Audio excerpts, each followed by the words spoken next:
Isa pong pangunahing katangian ng mga manunulat, sila ay may matalas na pakiramdam. They are sensitive, so writers understand life and human nature more than many people do.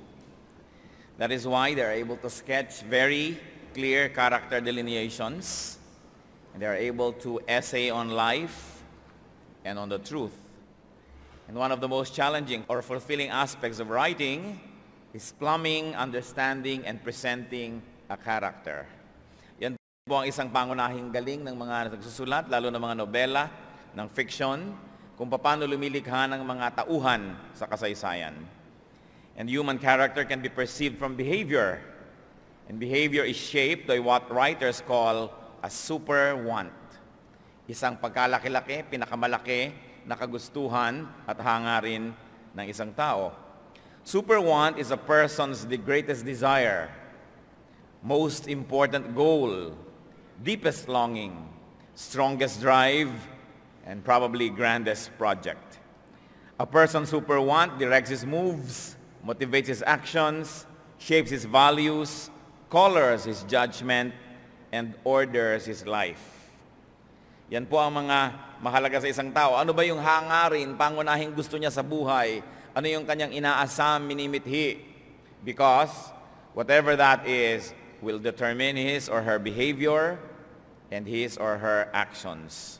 Kayo po, tayo, what is your super want?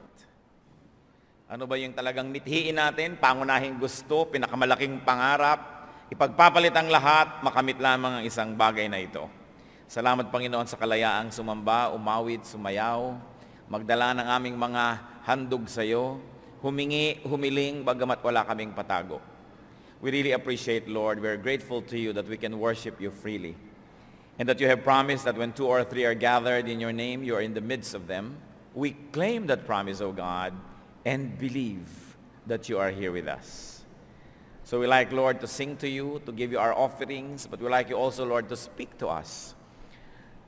We like to ask for your blessing, for your guidance, your correction, your encouragement, your discipline.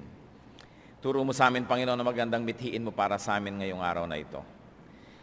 Matagumpay ang inyong Espiritu, Panginoon, na kami ay madala sa bulwagang ito, makasamba sa iyo, at ngayon nais namin, Panginoon, hilingan kayong maging tunay namin tagapagsalita. Gamitin niyo lamang po ang inyong lingkod, subalit kayo ang maging tunay na tinig na madidinig namin. Karunungan niyo lang ang nais namin, inaasam, at nawa, Panginoon, mangusap po kayong may kapangyarihan. Sa pangalan ng iyong anak na si Jesus, itinatakwil at itinatanggi at aming itinataboy ang lahat ng presensya ng masasamang espiritu. Binibigo ang mga masasamang plano ng kapwa-tao kung mayroon man. At kami, Panginoon, ay sumisilong sa iyong proteksyon, humihingi ng iyong patnubay at liwanag. Magsalita po kayo, ituwid niyo po ang aming mga kalikuan, pagliwanagin ang aming mga kadiliman, at bigyan niyo po kami, Panginoon, ng inyong karunungan. Dalangin namin ito, naniniwala kaming dinidinig niyo, sapagkat hinihiling namin alang-alang sa iyong anak na si Jesus. Amen. Super want. What are some earthly super wants? Yung gustong-gusto ng tao. Pwedeng kasama dyan kayamanan, o kaya katanyagan, kaluwalhatian, glory, maaari namang sarap ng nalalasap or pleasure. Maaari ang tao naman ang hinahabol pag-ibig, makipag-ibigan, romance. It can be power. It can also be freedom. Maraming mga movement sa buong mundo is all about freedom. Maaari naman ang super want ng isang tao ay possessions, mga ari-arian, mga bagay-bagay, o kaya emotional fulfillment, mabigyan ng kasiyahan ng nadarama. Kung positive man yon, maaring giving, maaring sacrifice, maaring pagbibigay sa isang nararamdaman, o kaya negative emotions tulad ng revenge, isang kasiyahan at hangarin ng iba na maghiganti, o kaya ay lumaban, o kaya ay manaig. Ano man ang mga ito, these are all earthly super wants. At maaari sila na tumpok-tumpukin, i-classify into 3. Because there are three main classifications of our earthly super wants. One of that is pleasure, which the King James Bible calls the lust of the flesh.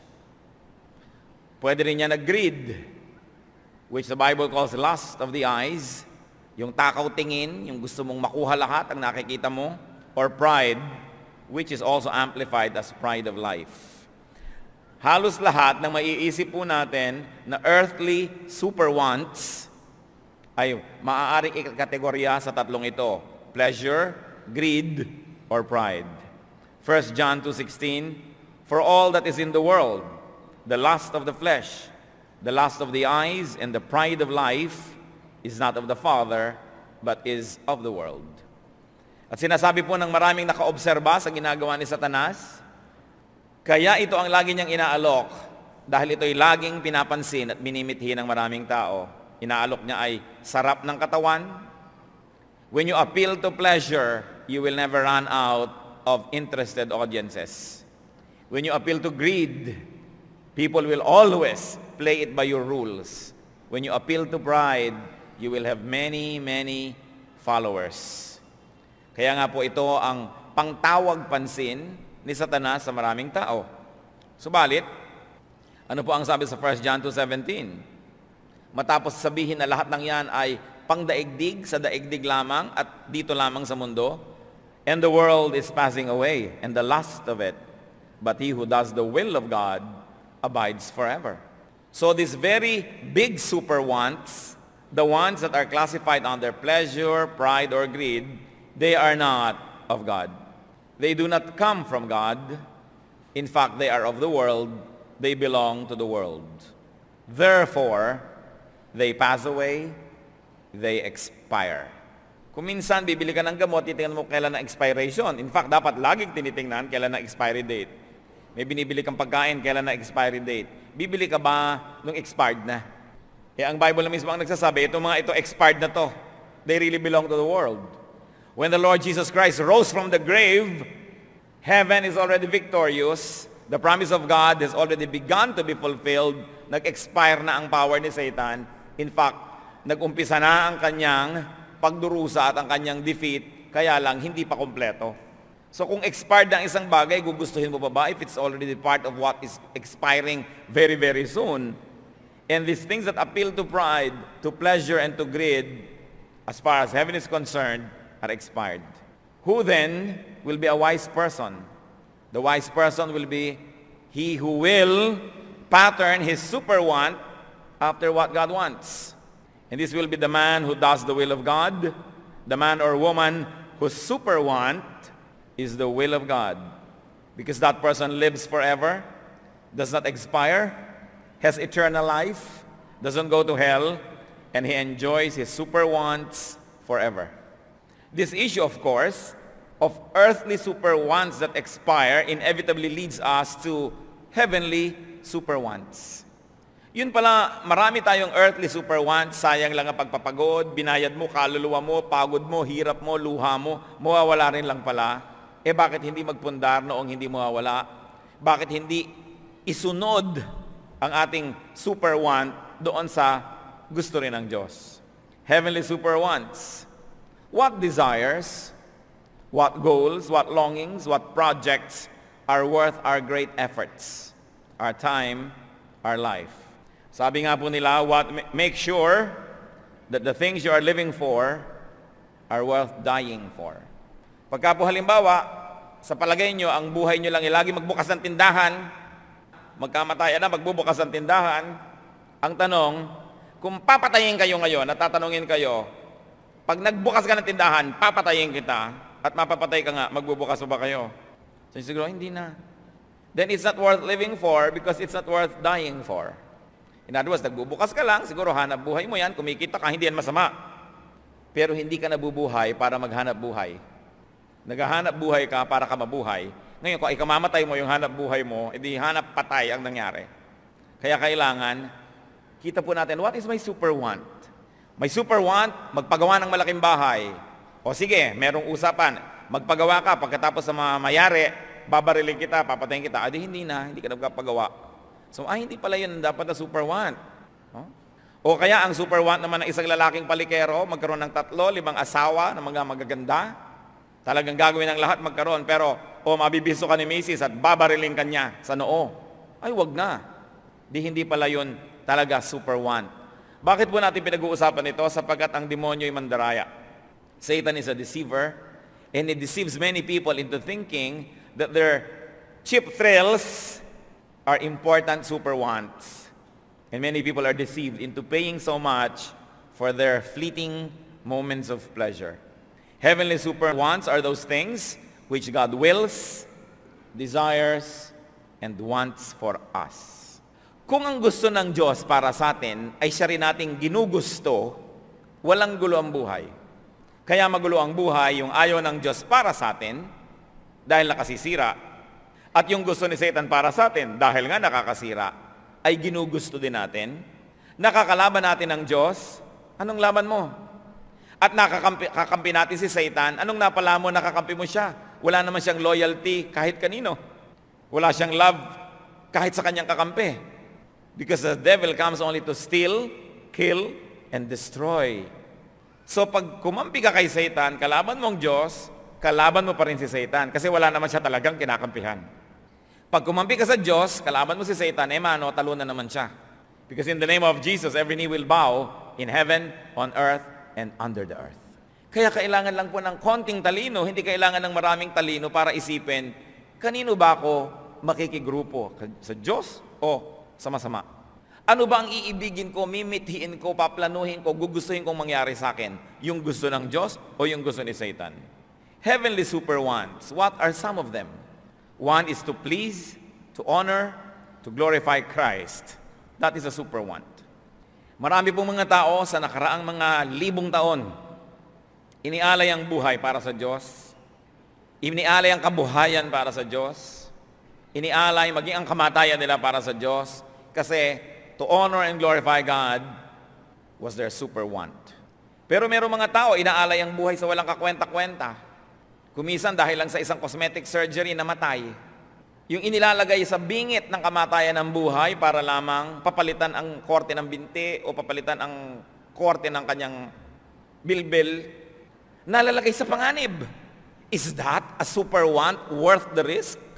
Life is full of deceptions. Merong namamatay sa pagjejeta. Isipin nyo, napakaraming kabayanihan ng kamatayan, namatay ka lang dahil nagjeta ka. Merong namamatay na ipinaglalaban lang dahil natingnan siya ng masama.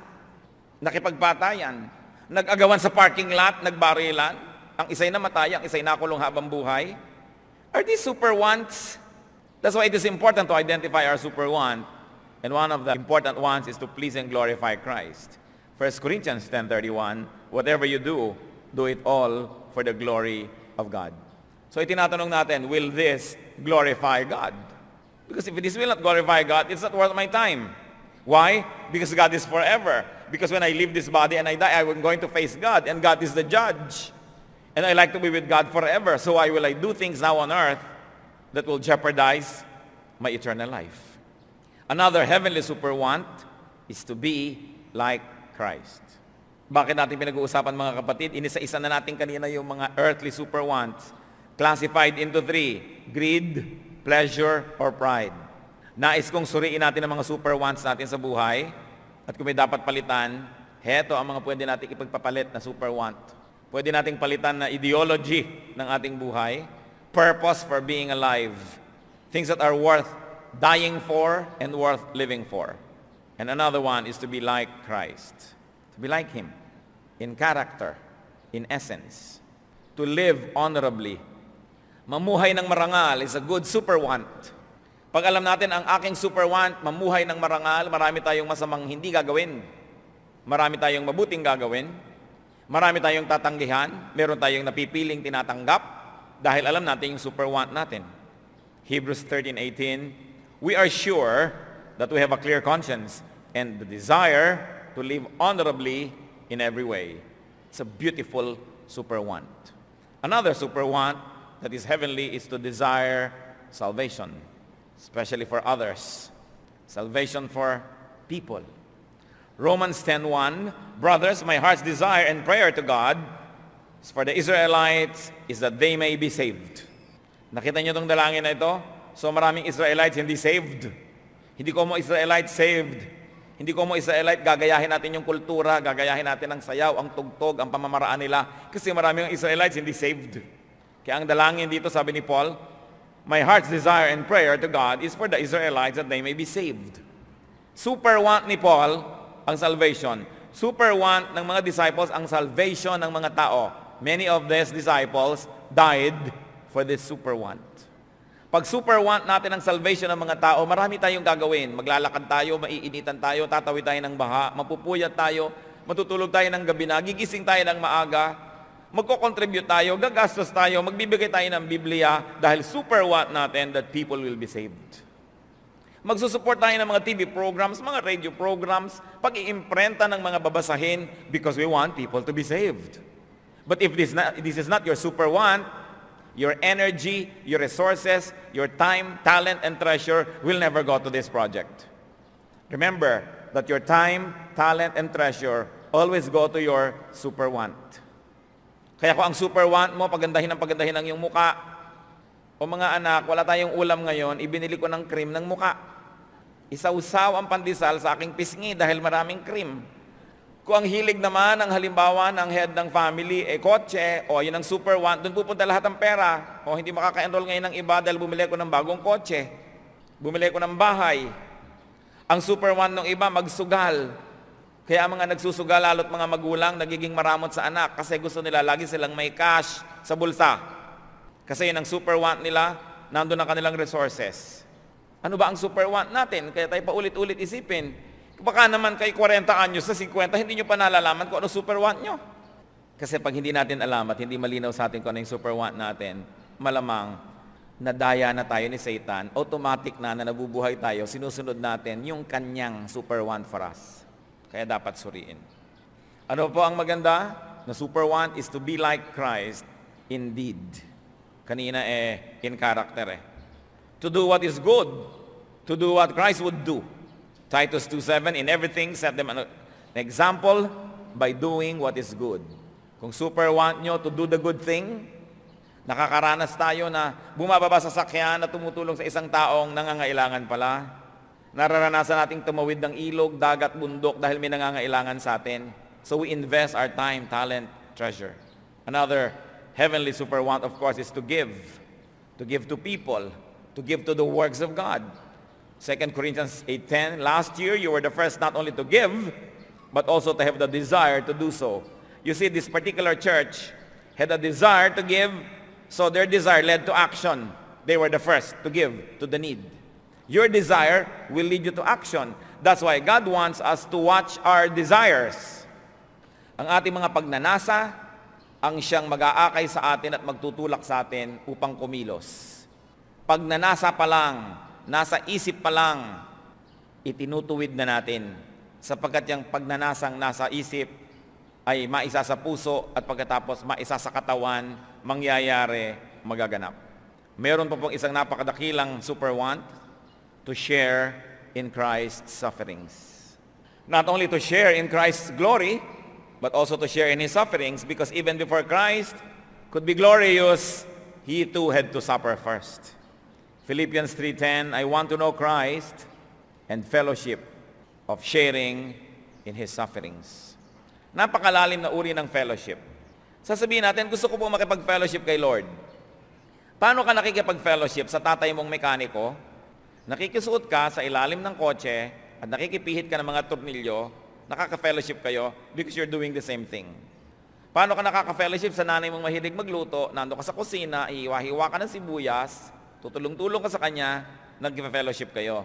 Kasi pareho kayong may ginagawa, isang bagay lang, magkasama kayo, you share time and space. Kaya paano ka nakikipag-fellowship sa mga mahilig mag-drugs? Nakikidrugs ka, di ba? Paano ka nakikipag-fellowship sa mahilig sa mga halaman? Nakikihala-halaman, orchid ka rin. Paano ka makikipag-fellowship kay Christ? By doing the work of Christ. To go to the mission field, to counsel people, to pray for people, to help those in need, to share with them, to teach them the Word of God, we fellowship with Christ. And sometimes, such kind of fellowshipping entails suffering. Pero sabi po nitong sumulat, nais kong lubos na makilala si Kristo. At yan ay sa pamamagitan ng pakikipag-niig sa Kanya, pakikipag-fellowship. sa kanyang mga pagdurusa. Kaya kung naranasan na nating napagsalitaan ng masakit dahil nagtuturo tayo ng mabuti, nakipag-fellowship na tayo sa pagdurusa ni Jesus dahil dinaanan na niya yon. Late lang tayo sa panahon, ngayon lang natin naranasan, pero ano ba ang panahon sa Diyos? God is timeless. Bali wala naman sa Diyos ang 2,000 taong pagitan ng paghihirap niya noon at paghihirap natin for the same goal. Because God is forever, so 2,000 years not really much. Tayo po ba nakikipag-fellowship kay Lord sa kanyang suffering? Ginagawa natin ang dapat kahit pa nga nahihirapan tayo? Another super want is to serve. To serve in Christ's church. Sabi sa Galatians 5:13, serve one another in love. Meron po ba kayong nakitang tao na anong goal mo sa buhay? Kasi yung goal, super want yan eh. To serve humanity. Nadidinig mo lang yan sa mga beauty contestants. To serve humanity, the children, and the environment. Diba? Lagi yan na nakita mo, totoo kaya yun. Pero kasi yun ang mga totoong magagandang sabihin kung tao sa puso. Kasi talagang yun ang mahalaga. Another heavenly super want, of course, what do you want to have in life? It is to have and to administer spiritual gifts. Hindi naman sinasabi sa atin na do not desire anything eh.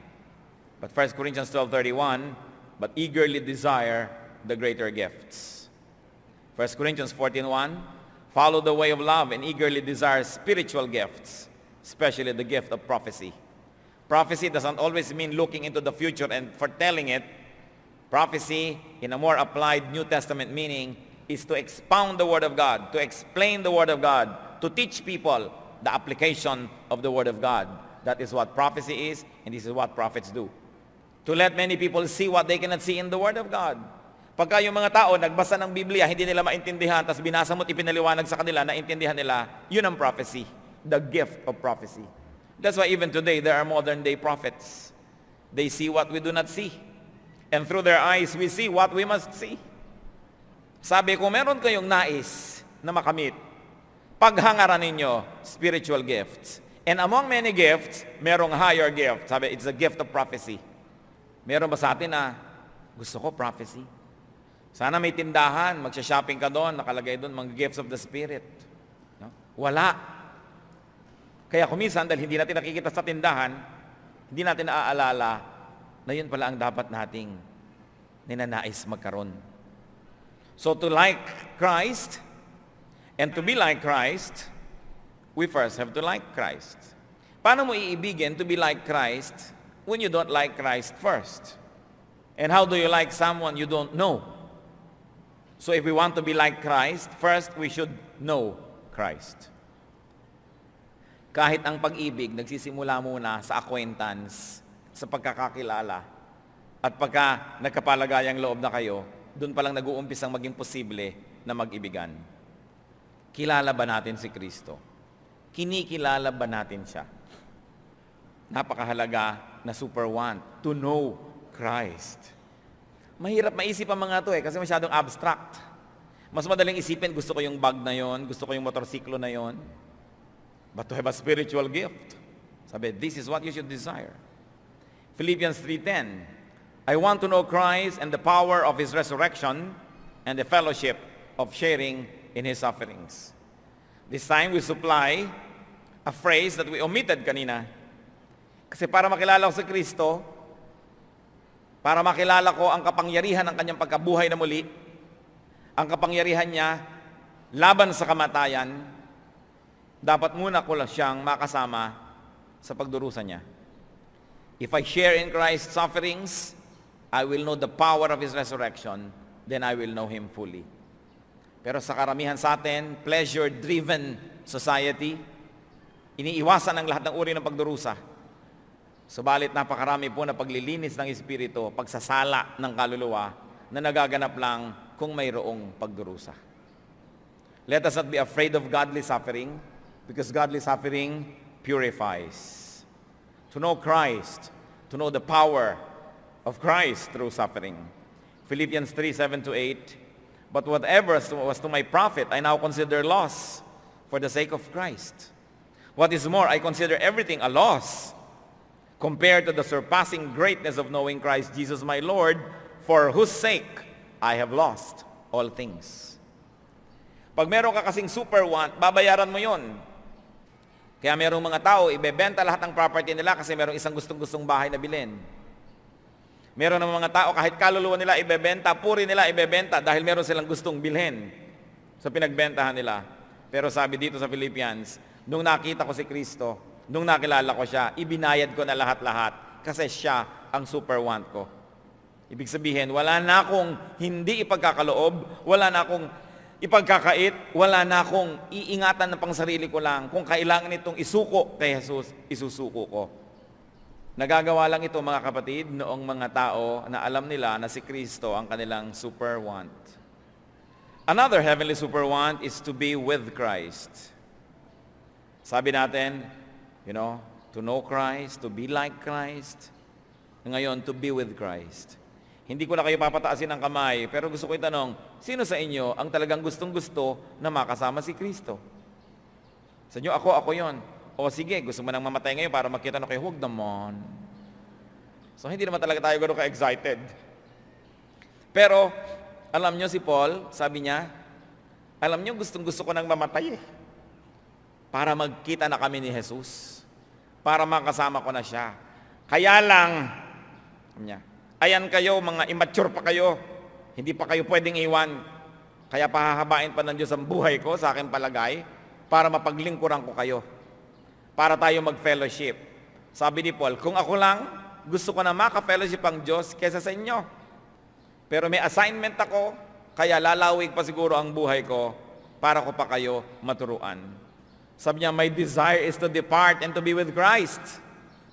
But for your sake, I will have to be around. Hindi ibig sabihin na ayaw ni Paul yung mga kapwa niya kapatiran na mga Kristiyano, ayaw niyang makasama, masarap ngang kasama ang mga kapatiran. Pero sabi niya, sarap man ito at maganda, pero wala ito compared to being with the Lord. Kaya sabi niya, sige na nga, Diyos na lang ang manaig, Diyos ang bahala.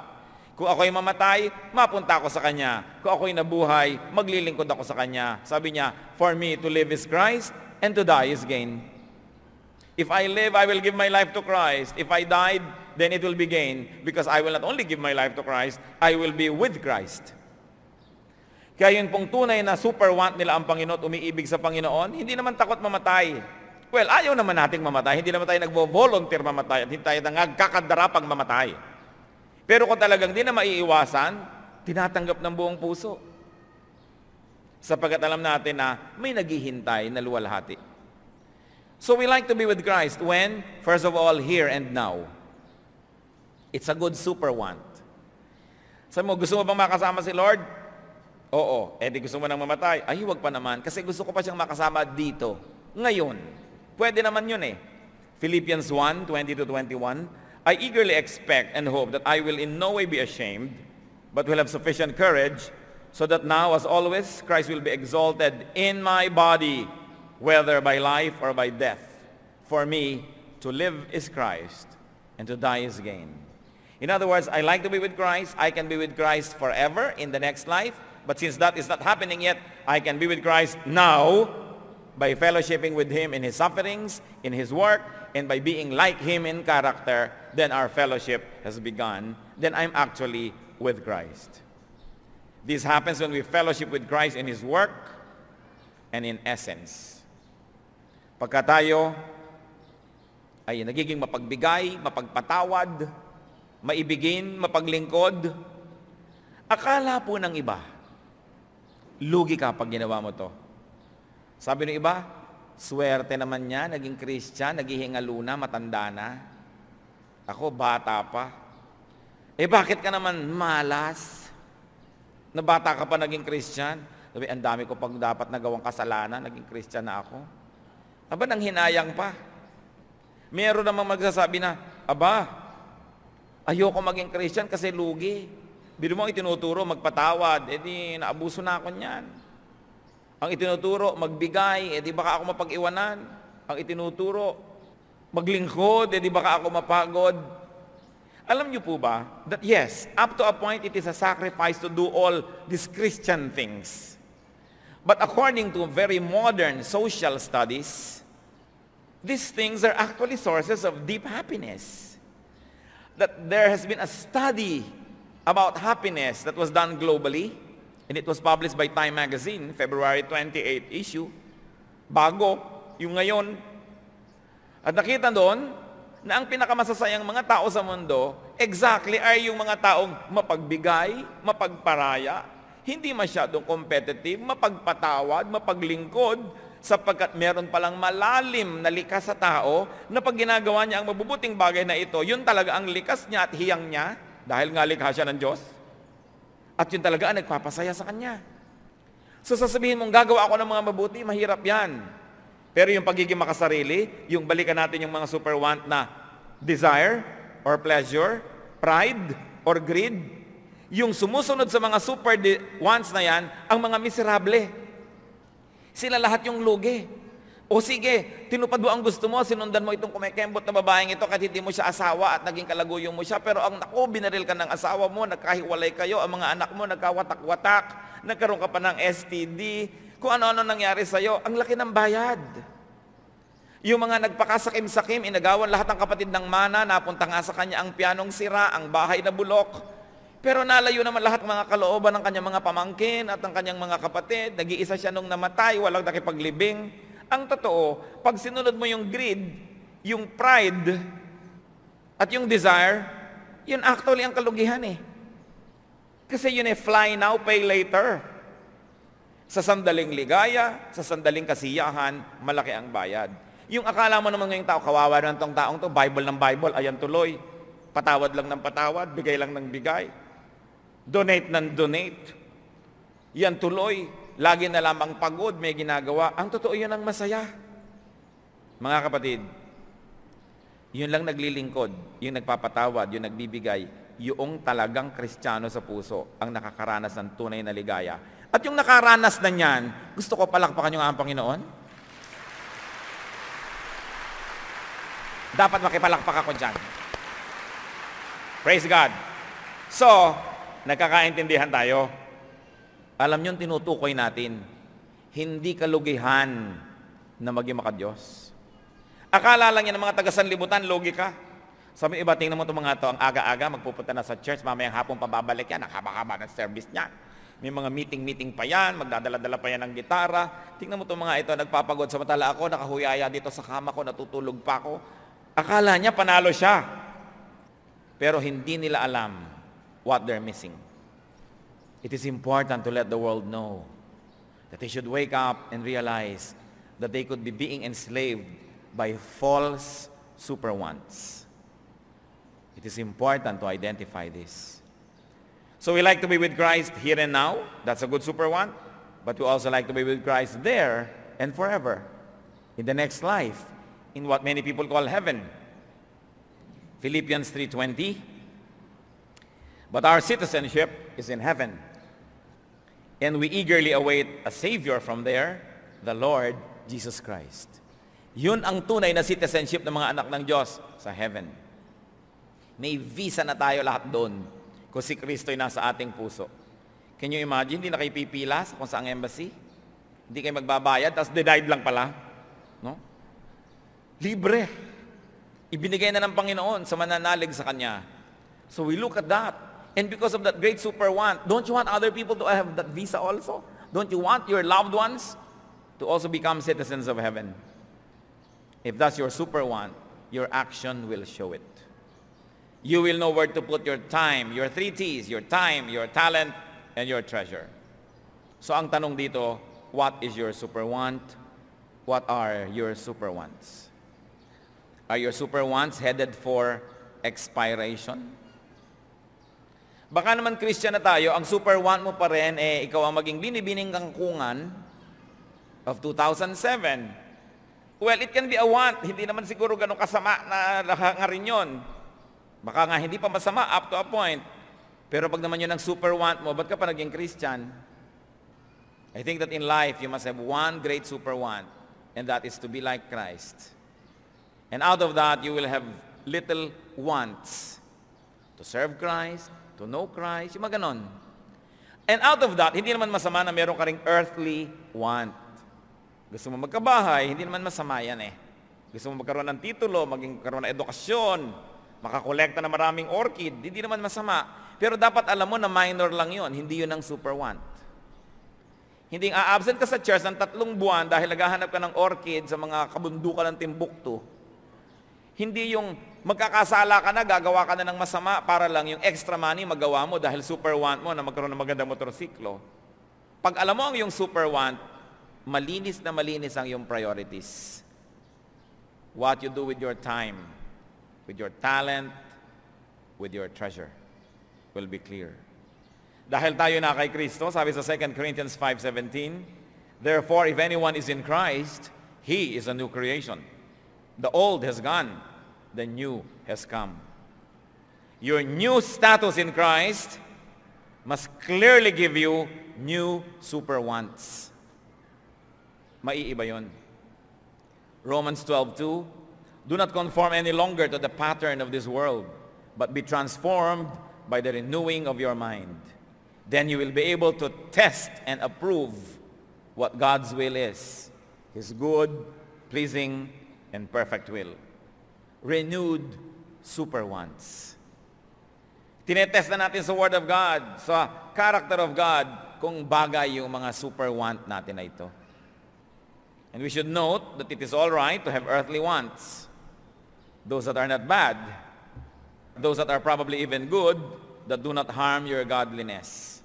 Hindi naman kung mga Christian na tayo, nagigilty ka na ngayon, na gusto mong magkolekta halimbawa ng mga kampana, mano naman, basta hindi naman yung wala ka nang ginawa, kundi yun, naging maramot ka na, nagdako ka na, magkaroon ka lang ng mga kampana, pero kung ginagawa mo yun, hindi naman niya nada-damage ang yung spirituality, these are harmless wants. But they cannot be a super want. They should not be your super wants.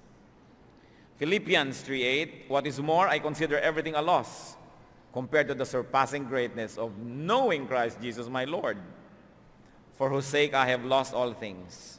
I consider them rubbish, that I may gain Christ. Si Martha, kapatid ni Mary, dumating ang Panginoon sa kanilang bahay, hindi inaasahan, walang handang merienda. Nagturo ang Panginoon, bising-busy si Martha sa kusina, ayaw tulungan ng kapatid na si Mary, nakasalampak doon sa sahig, nakikinig kay Lord. Senyas na ng senyas yung kapatid, ayaw pang tumayo ng Mary. Lumabas ngayon yung Mary, Lord, hindi mo pa sabihin sa kapatid ko na yan na tulungan ako sa kusina? Ang daming kailangan gawin. Magbabalot pa ng lumpia, magtitilad pa ng mga sibuyas, kailangan man tanggalin ng mga tinik, sa ginagawa kong relyanong bangus, etc., etc., etc.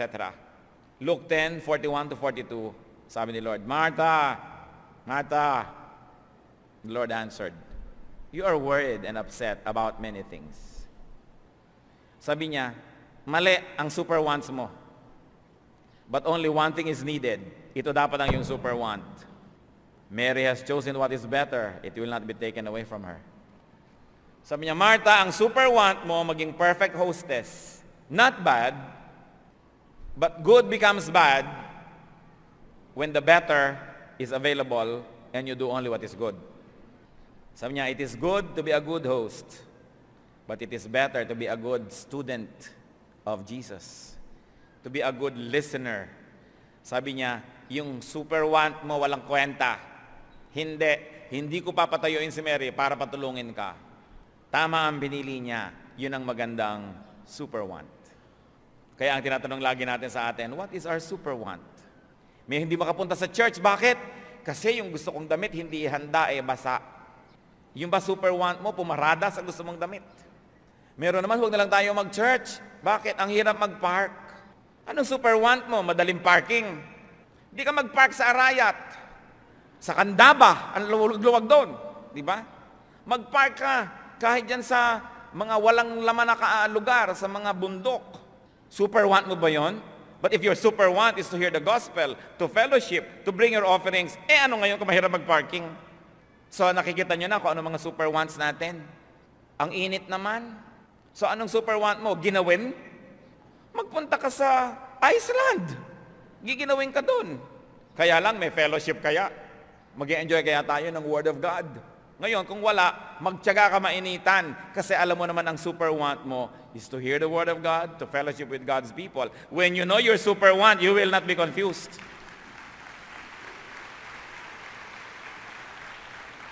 Yung iba, huwag naman tayo dyan mag-church, hindi pa nare-repair lahat ng banyo. So anong super want nyo? Magandang toilet? Eh di huwag kayong umalis sa banyo nyo, kulong nyo sarili nyo doon, if that is your super want. You should know what your super want is, so the devil cannot sneak in and deceive you. Tulad ni Martha na deceive. Gusto pa niya si Lord gamitin niya. Lord, sabihin mo nga sa kapatid ko, tulungan ako. Sabi ni Lord, yung kakainin natin na hinahanda mo, 4 hours later, when we go to the toilet, it will be nothing. Pero yung kinakain niya ngayon na salita ng Diyos, will give her eternal life. Come on, Martha. Sabi niya ganon. You are concerned about minor wants. And you are becoming a major of a minor thing. Kailangan alam mo kung anong mahalaga. Brothers and sisters, you are defined, you are driven by your super want. Tumatawid ka ng bundok, umaakyat ka ng mga gulod, tumatawid ka ng tubig, nagpapakabasa ka, dahil sa super want mo. Kaya alam niyo yung isang na advertisement, I'll walk a mile for a camel. Can you imagine na super want yan? Isang stick ng sigarilyo, maglalakad siya na 1 milya. Super want. Yung mga advertisement, papakita mga telepono, mga gadgets, niya, style, do you have it? Super want ba yan? Puro pandaraya ng sanlibutan. Choose your super want wisely. Matthew 13:22. The one who received the seed that fell among the thorns is the man who hears the word, but the worries of this life and the deceitfulness of wealth choke it, making it unfruitful. So the Lord was telling a parable about seeds. Meron daw seeds, tumubod na sa magandang ground, pero hindi na nakalaki pa dahil siya ay napagkalupumpunan, natabunan ng mga kung ano-ano mga tinik at dawag at baging. So ganyan yung nakarinig na ng salita ng Diyos, tumubo na sana, pero hindi lubos na tumubo dahil natalo siya ng iba niyang super wants. Ay, magpapayaman pa nga pala ako. Ay, marami akong worry. Marami pa akong gagawin. Hindi ako pwede mag-Bible study. Hindi ako pwede mag-serve. Hindi ako pwede magka-ministry. Tumubo na sana, nawala pa. Ephesians 5:15, be careful then how you live, not as unwise, but as wise. Church, identify, and if needed, modify your super wants. Humihingi kami, Panginoon, ng malinaw na isip ngayon para makilala namin kung ano po ba mga super wants namin. Ano po ba ang tunay na mahalaga? Ano yung major? Ano yung minor? Ipakilala niyo po. Humihiling kami pagliwanagin yung isip namin nang hindi kami madaya ng kaaway. Na huwag kaming mabuhay para sa mga bagay na walang katuturan, kundi para lang doon sa may halaga. Patawarin niyo kami, Panginoon, kung kami nagpadaya man, at sa matagal na panahon din naman, naging super want namin, earthly wants lang pala. Pleasure lang pala. Greed lang pala. Pride lang pala. Ituro niyo sa amin, Lord, na maging malinaw na super want is to be like your Son, Jesus. To be with Him. To fellowship with Him. Teach us. Sa ilang saglit, habang tayo nakatungo sa Panginoon, magbulay-bulay tayo, mga kapatid. Papaglinawin, nawa ng Espiritu ang ating isip. Ngayon mismo, huwag niyo na ipagpatiban. Ngayon, reassess your priorities. Suriin ko anong pinahahalagahan natin, ipinamumuhay, ipinaglalaban. Anong super want? May kinalaman ba kay Jesus? Kung wala, it's not worth your while. This world passes away and the lust of it and the desires of it. But only the Word of God abides forever. We have one life, it will soon be past. Only what is done for Christ will last. Everything else is temporary. Don't build your house on quick and shifting sands, but build your house on the rock, on the Lord Jesus. And the rain will come, the winds will blow, the flood will rise, and you will stand because you're standing on the rock. Teach us, O Lord. Teach us. Magbulay-bulay sandali at nawa isang makapangyarihang pagpapaliwanag ng Espiritu ang maranasan ng lahat.